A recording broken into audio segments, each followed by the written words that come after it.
YouTube, what's up? Back again for another daily fishing video here on Andrew Upshaw Fishing. Guys, I'm just going to tell you right now, yesterday's video was a really big hit. Y'all definitely showed up for that one. I really appreciate that. I appreciate y'all watching that video. That one was about using a couple little tricks that I've learned over the years using Google Earth and kind of breaking down a couple things that I think will help you the next time you're trying to break down your favorite body of water. But I was kind of thinking about it, and I've had a lot of comments lately on YouTube talking about learning to break down lakes. Well, one of the big keys on me breaking down a lake is not only using Google Earth, but also mapping. And mapping is a big, big deal. I want to familiarize myself as much as I can on the body of water before I get to said body of water. But hey, real fast though, if you have not subscribed to this YouTube channel, please do so now. Over the last few days, I don't know what's going on. I've had a lot of unsubscribe. I don't know if it's a YouTube algorithm or I don't know what's going on. But it just steadily dropping, and then I'll gain a few and then I'll drop a few. It's kind of a weird deal. I don't know what's quite, it might be a YouTube algorithm thing. I'm not real sure. But if you haven't yet, go ahead and hit that sub button. Comment below, what would y'all like to see next? Do y'all want me to do more of this digital stuff and actually show you how I break down bodies of water better? Or do you want me to transition into something else? I'd love to hear what it is. I'm here to help you learn. So that's what most important. I'm not going to post a bunch of videos about controversy and things that just trying to get clickbait and things. I'm just not that kind of guy. So, I might share my opinion on a few things from time to time, but it will never be clickbaity-ish. I don't know if that's the right term, clickbaity-ish. Baitish? I think it's probably clickbaitish. And it's probably not even a word. I just made that up though. But hey guys, let's go ahead and start talking about some mapping. One thing that when I was growing up, you didn't have access to a lot of digital mapping. Most of the mapping that we had was paper maps. And, it's funny, I read a comment the other day, and it wasn't even on my YouTube channel. I read it on somebody else's. And they were talking about if this younger generation had to do, what they other anglers did back in the day using flashers, paper maps, that they wouldn't be as successful as they are today. And that's the biggest crock of crap I've ever heard in my entire life. Guys, there's some people that are just born to be good fishermen. I can name a huge list of guys that just over the years have it's like they have a little fish in the back of their brain telling them exactly where to go cast. I'm not that guy. I feel like for me to be successful, I have to outwork everyone. So that's what we're doing here today. I'm going to help you break down some maps today. But one thing that, like I said, that back in the day, I had to use paper maps, and so did most of you probably. Well, paper maps still exist, but now we have a lot of digital maps. We have mapping on our depth finders. Well, there's also another mapping resource. I don't know if you're aware, and some of you may and may not be, but it's Navionics.com. And, Navionics.com is something I've used a lot. I mean, it really have. And what this does is it actually will give you free mapping. That's right. Free mapping on your computer. Now, is it the most detailed? Probably not. I mean, let's be honest. It's just not going to be the most highly detailed mapping that you can find. But it definitely does. So if you go to Navionics.com, you go to the very top, and there's a tab called Chart Viewer. All you got to do is click on that tab, and it's going to actually take you to the U.S. And in this situation, it brought me to Tulsa.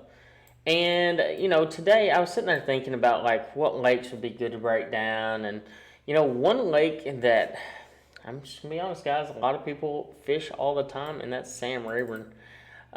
We're going to go into Sam Rayburn, and I'm going to show you how to break down offshore structure. I'm going to actually show you more so how to read your map to where you understand exactly what you're looking at.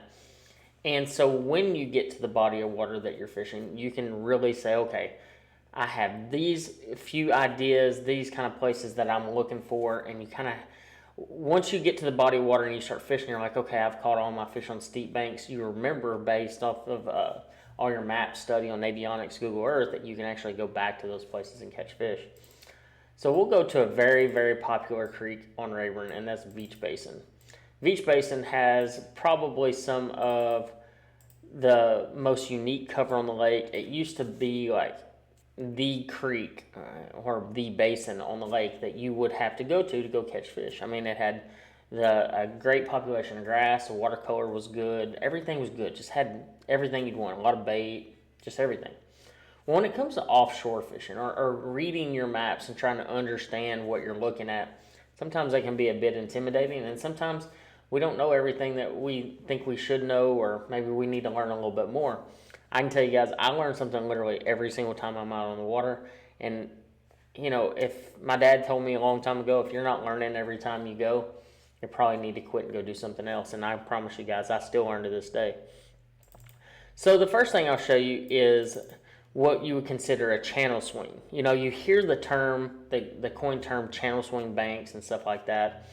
And in this particular creek, there are a few channel swing banks. This one in particular, this is the back of one of the arms.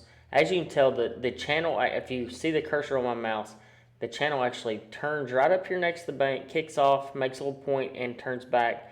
And it's constantly hitting the bank here.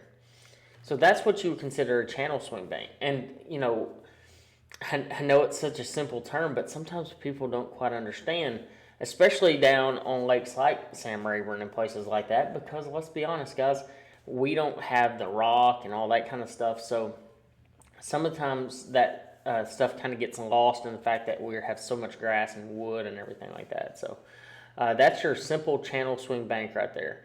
Now it has a little point on it, has some indentions, and then there's a lot of channel turns out here in the middle, and where it connects to another channel and all that. So that's the first thing we'll show you, is what a channel swing bank is. One of the other things I want to show you is understanding contour lines. So contour lines can be extremely intimidating. I remember looking at a map the first time, and I kind of understood what I was looking at, and I kind of understood that, like, okay, there's a point, there's a bank that has a channel swing on it. I kind of started figuring it out pretty quick, but I didn't really know where to fish on those kind of places, and that can be really frustrating. So if you look at this particular spot here, this creek, the back end of this creek, there's about 4 things that I noticed right off the bat, and this is just the fisherman in me that just pays attention to these little bitty details. So one of the very first things that I noticed is that there's a fork in the channel here. So you have a channel coming this way, and then you also have a little secondary channel going this way. So it makes a little point right here. That's one of the prime places that I'm looking for, is that little point where those channels intersect. It's a really cool spot, and definitely a place that those fish could hang out is on that little point right here. One of the other things that I noticed is a high spot right here on the outside channel bend, which outside channel bends are absolutely my favorite. That's where I feel like most of the fish hang out, and where I catch most of my fish. And a lot of these places you might not even be able to graph. Now, right now you might be able to, because the water's like 10 foot high over there. But that outside channel turn just like that is a really solid place. You even have a saddle right here where it goes from high to low to high, and they might even be transitioning into the saddle. So that's the second thing that I noticed, the high spot on the outside channel turn. Obviously, one of the other factors that I noticed is the channel swing bank right here. Once again, a channel swing bank is, worldly known of being a great place to hold bass. So, obviously something like that is a very high percentage area for there to be at least a bass or multiple bass living there. Now, as you transition back into here, the fourth thing that I noticed is another split in the channel. You got this channel going back into this creek, and then you got this channel going back into this creek. This would probably be, right here, the most high percentage spot on this place. Right here, this little general area. They could be on this high spot here, they could be on this point, they could be on this point, they could be in the actual channel itself. That particular little spot right there is a very high percentage area when you start breaking down a lake map. So what I would do is, if I had a bunch of areas like this, I would mark a lot of waypoints. And the thing is, the only problem is on this particular website, you can't actually mark the waypoints, but you can figure out exactly where they are. You can actually find your waypoint there, and you might just have to write it down or screenshot it with your phone or whatever it may be. Now, And then that way you can go in there and fish it. You know, one of my little tricks that I've always done is I'll drop my waypoints in here. Let's just say, for instance, on these, like right here and there, wherever I'm planning on making a cast, and I'll actually just take a picture of that whole screen. So I'll take a picture of the entire screen right there where all my waypoints are, and not even really save the waypoints, but I kind of know, you know, to within a 10-yard area where those spots are going to be, especially if I already had Navionics or Garmin mapping or Lake Master or whatever cards you're running on your depth finders. And I can kind of cross-reference them and say, okay, this is the picture that I took, and man, this looks really good right here, and this is this, and this is where I'm going to go make a few casts. Now, one thing that, I mean, I feel like most everyone knows, but, you know, for the sake of people who are trying to learn on this channel, you know, the closer these lines are together, so you see these lines right here, they're really close together. I'll even try to zoom, well, it won't even let me zoom in any further, but these are lines right here are really close together. That means the drop-off is very steep, or way steeper than, you know, say, for instance, this drop-off, where you see the lines are really spread out. That means it's a long tapering area instead of a steep drop. In the summertime, I really like the steep drop-off. It creates a ledge, you know, where they can come off and hang out in the channel, or they can set back up on the top and feed. And that's a really important thing that you should pay attention to is, are they, based on the time of year, are they on the steep stuff or on the flat stuff? And it seems like in the wintertime, I tend to catch them more on the flat stuff. So like this point here, I would tend to catch more fish on, but the steeper stuff I tend to catch more in the summertime. But that's a couple little tricks that I look for in the summertime. Now, granted, am I going to go to the back of a creek with the water being hot? Probably not. But, I mean, you can do the exact same thing out on the main lake. You know, I can come out here to the main channel and say, okay, well, here's a big offshore hump ridge kind of thing.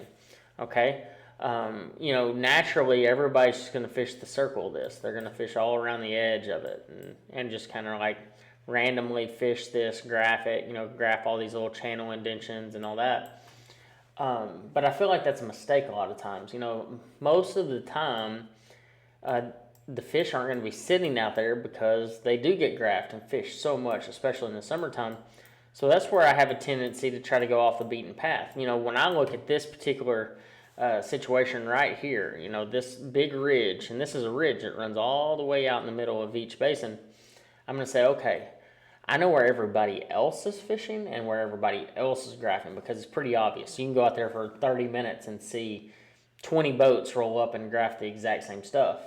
Well, I'm going to go graph everything that they aren't graphing. So maybe this roadbed that comes in, I might try to graph across this thing and find a high spot, or maybe a depression. You know, I'm going to go off the beaten path, and sometimes it, with lack of a better term, it screws me. You know, because I try to go too far off the beaten path to try to find something when they are on some of the most obvious pieces of cover. But the more you can branch out, the more you can try to find something different, the more likely you are to find something that maybe somebody else hasn't found. And that can be really difficult whenever you're talking about graphing offshore and trying to find something different. But, you know, I mean, obviously, when you look at this cover, you got a channel swing here that butts up next to this ridge. I mean, obviously, that's a high percentage area. You got a main creek out in the main body of the water, you know, where the water's probably a bit cooler, more oxygen in the water, and these fish are going to be piled up in a situation like that. Are they going to be on this tapering side? Probably not, but you might find a school there from time to time.